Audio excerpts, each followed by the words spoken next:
We are so fortunate to have Chancellor that has done it all. I mean, such high roles on in the finance sector, a chess champion, and all the marvelous things she has done. I'm joking. Rachel Reeves has lied about her past so much that she can't keep up with what she has told everyone. Reeves is no to all of us, as Rachel from Accounts and on Sky News was grilled over it and how it makes her feel. In today's video, we will watch and react to this all whilst going over all of the latest news from across the country. But first, hit the like button and subscribe to the channel. Trevor Phillips questions the Chancellor Rachel Reeves on being called Rachel from Accounts. Does it hurt you to be described as Rachel from Accounts? I've probably been called worse things, Trevor, but I became an MP almost 15 years ago now. Before I became a Member of Parliament, I worked as an economist at the Bank of England, and then I worked in the private sector in financial services for Halifax Bank of Scotland. I'm proud of the jobs that I did before I became a Member of Parliament, but in the end, people are going to judge me on the job that I'm doing now, the job that I'm doing as Chancellor of the Exchequer. But do you think if you were a bloke, that condescending label would be attached to you? Well, some people don't want this government to succeed. Some people don't want me to succeed. I've spent my life proving people wrong, proving that I can do stuff that I've been underestimated for. In the end, people will judge me. Can I stabilise the public finances? We've done that. Can I grow the economy? I'm determined to do so. What are your thoughts on this? Let me know in the comments. In some other shocking news, a man has been convicted of murder after fatally stabbing his 14-year-old daughter in the heart with a knife during what he described as a play fight. Simon Vicor, 50, was found guilty at Teesside Crown Court of the murder of his daughter Scarlett in their kitchen in Darlington, County Durham last year. Scarlett tragically bled to death after suffering an 11 centimeters deep stab wound to her chest. Vicus claimed he did not know exactly how his daughter was killed, describing the incident as a freak accident during a playful moment. However, prosecutors argued that he was lying and deliberately stabbed Scarlett after becoming irritated with her. They suggested his actions were intentional, not accidental, after a trial lasting over a week. The jury deliberated and ultimately found Vicus guilty of murder. They rejected his emotional testimony in which he insisted he would never knowingly harm his only child. The court heard that at the time of the incident, Vicus had consumed 4 glasses of wine and smoked a cannabis joint, which may have impaired his judgment. At the time of the stabbing, he was in the kitchen with Scarlett and her mother, his partner of 27 years, Sarah Hall. When they began about the situation quickly escalated, leading to the tragic death of Scarlett.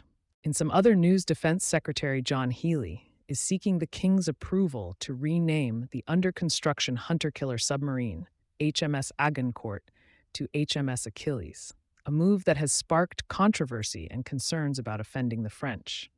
The decision represents a significant U-turn in naval policy, as the name change was driven by a desire to avoid reminding France of its historic defeat at the Battle of Agincourt in 1415, where English forces triumphed over a much larger French army.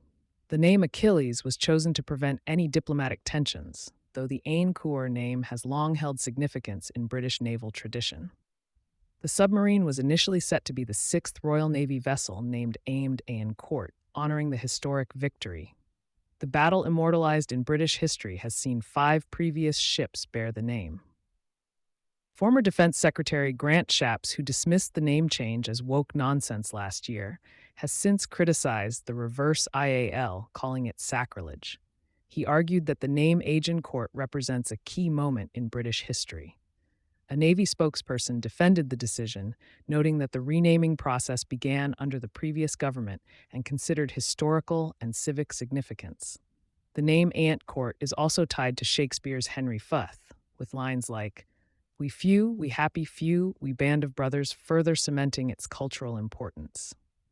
The renaming of the submarine highlights the delicate balance between tradition diplomacy and modern sensi activities in naming naval vessels. Lastly, Prince Harry is gearing up for a fresh legal battle to ensure his children Archie and Lilibet have the chance to make memories in England. The Duke of Sussex and his wife Meghan Markle currently raise their young family in Montecito, California, Harry is set to appeal a high court ruling that upheld the Home Office's decision to reduce his security protection in the UK following his departure from royal duties in 2020.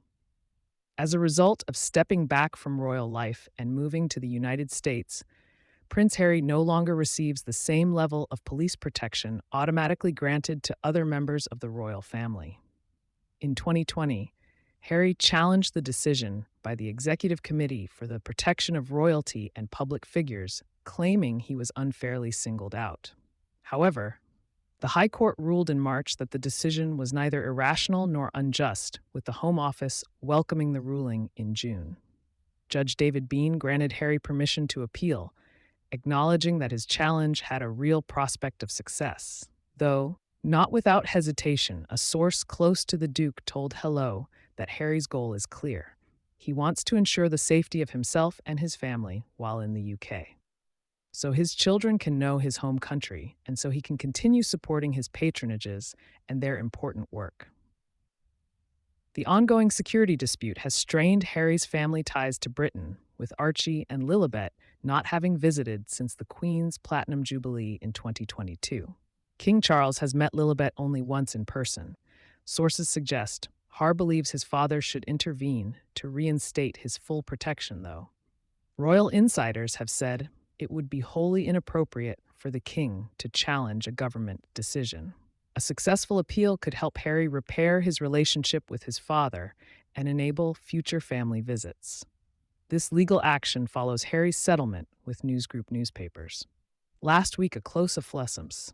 Source explained it's not quite the end of the story for him, but it's a major chapter that's been closed and dealt with.